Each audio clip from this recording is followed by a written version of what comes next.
伦敦国王十字繁华的地区，我意外发现了一座宁静的运河船，居然是一家书店。我感到格外幸运，与那位充满激情的店主进行了一场意外的访谈。What's your name and age? My name is Paddy Screech. I'm one of the owners of Word on the Water, the London book barge, and I'm 58 years old. How long have you lived on the cannibals? I first moved onto a boat about 17 years ago, and I live in a little 40-foot narrow boat, which I keep outside London. How do you get power and energy on a canal boat? In the old days, that was very hard. Nowadays, boats are kind of at the forefront of using sustainable energy because it's very difficult to plug into the electricity if you're on a boat that moves every 2 weeks. So nearly all boats have solar panels on the roof, and for 8-9 months of the year, free electricity. Heating is still the Victorian way, so we all have stoves, these sort of coal stoves. Just in recent years, people have started to use diesel because there is less emissions from diesel. How and where to take out the trash? That's an issue on the canal system because there is an organisation called the Canal and River Trust who run the canal system. And one of the things they do is they provide places for people to throw their rubbish away. So you collect rubbish in your boat in rubbish bags and you store it. And then when you get to a place where you're allowed to get rid of your rubbish, you put your rubbish bags in there. But there are not enough of those places on the canal. And so it is a little bit difficult because often you are carrying 5-6 bags of rubbish. And in the summer that can be a bit smelly. So there is always a conversation between the boaters and the Canal and River Trust about why there aren't enough resources for people who live on boats.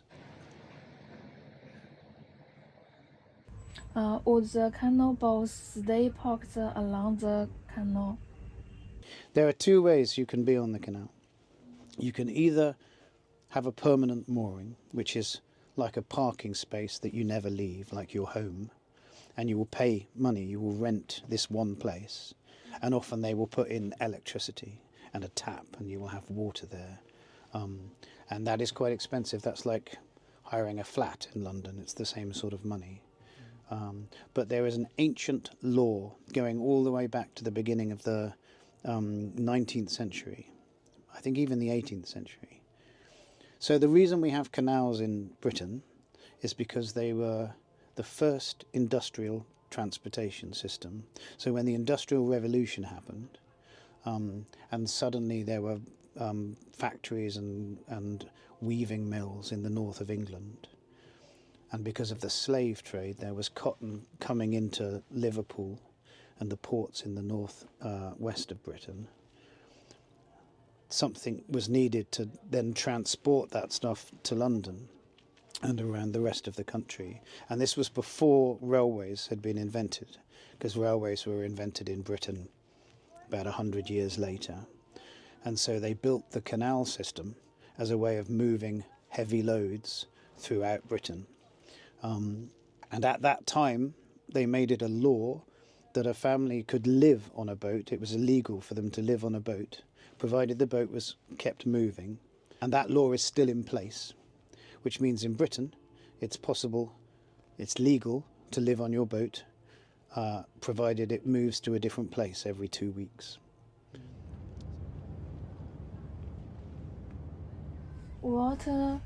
What ways and route are available to sail? There aren't as many as there were 200 years ago, because after the war in the 1940s and 50s, when they were rebuilding the country after all the bombing, they turned a lot of the canals into roads because they did not have to duplicate the engineering. They had already cut through the hill to make a canal, so they just put a road where the canal was. So many canals were lost in the 50s and 60s and 40s. But you can still go from London all the way up to Leeds and Manchester, to Oxford, to Cambridge, Though on a narrowboat it is a little bit dangerous and exciting, because narrowboats are not designed not to roll, because they're just designed to sit on canals. So when you go on the Thames, it can be a bit like, yeah.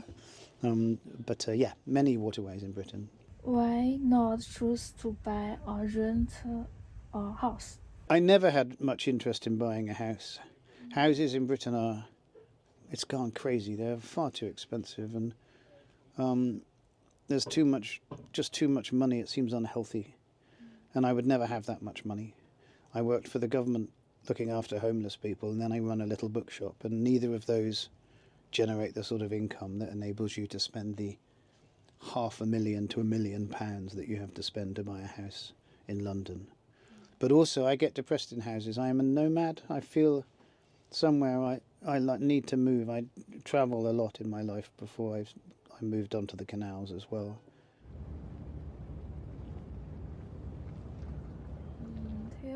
Tell us about your bookshop, World on the Water. How did you come up with this idea? So the first person I met when I bought my boat, and I drove it to London, to Hackney, and I parked it, and next to me on the boat next door, on a tired old ex-police boat, was my friend John, and the two of us together decided about 14 years ago that we would try to be bargees instead of boaters. And the thing we both knew about was books, because John had a postgraduate degree in American literature, and I did English at Oxford. And so between the two of us, we decided we would sell books. And John had been selling books for 30 years on sort of street corners and makeshift tables and pavements.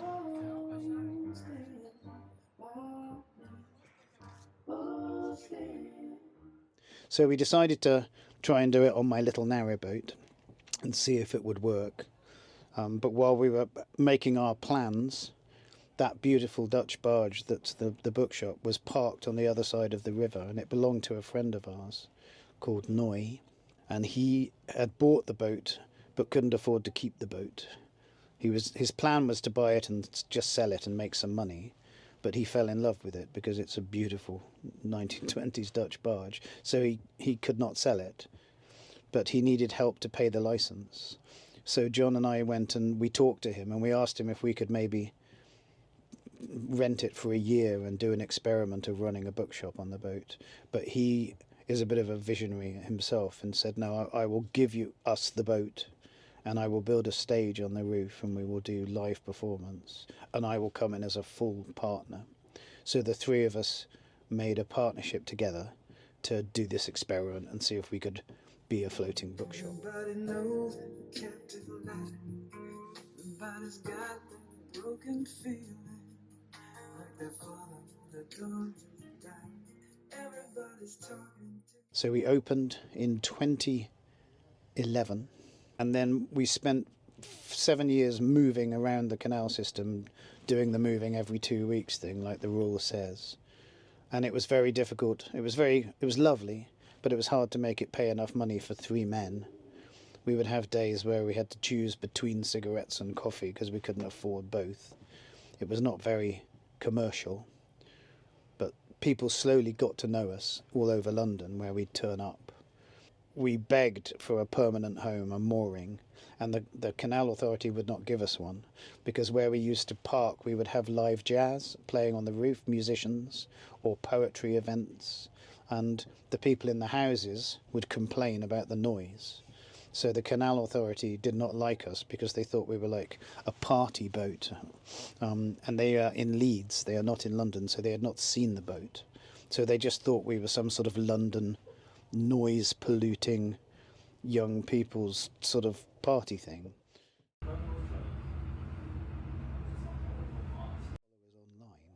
So when we said that we were going to close, our followers online suddenly, like all, woke up and started writing letters to newspapers and to the Canal and River Trust, and then we got on television, and then we appeared in Private Eye, which is a very famous satirical magazine, And then the Canal and River Trust, or the authority on the canal, started getting a lot of criticism that they were closing the little bookshop.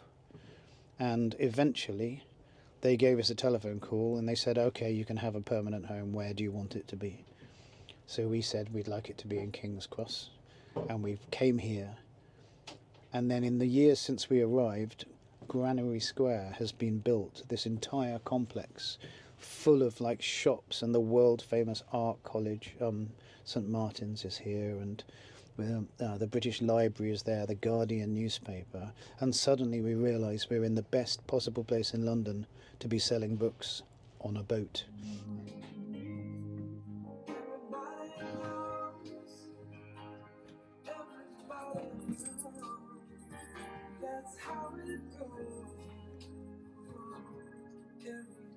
Do you see the future of the bookshop? And when you retire, would you close it? I will not retire.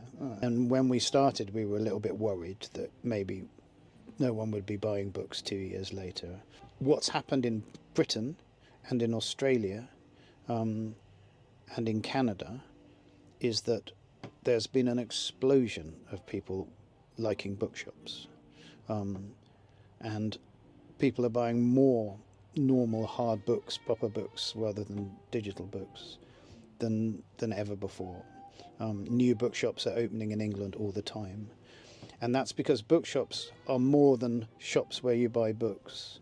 They're community projects, and they're resources for people. They're live performance venues, and they're places where authors can meet readers in person, and they're places where people can go on dates, which are safe and friendly. And people don't like algorithms to tell them what books to read. They want humans to recommend books to them, because you don't want an algorithm to tell you what thoughts to have based on what thoughts you had yesterday, because they'll just feed you the same thoughts again and again. That's the trouble with algorithms.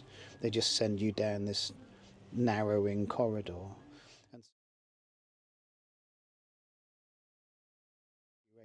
So it turned out that Amazon didn't get to take over the entire book industry of the world, because there are things they just couldn't do. They couldn't be friendly and small and community based, and they couldn't be humans recommending books to humans. And I hope it'll never stop. And I hope bookshops themselves never stop too, because you don't want to sit and read a Kindle with your child. 伦敦运河见证了城市的兴衰变迁。曾经，这里是繁忙的商业通道，承载着煤炭、货物穿梭往来。而如今，在这个不为人知的水域中，船坞悠然漂浮，与周围的高楼相对立。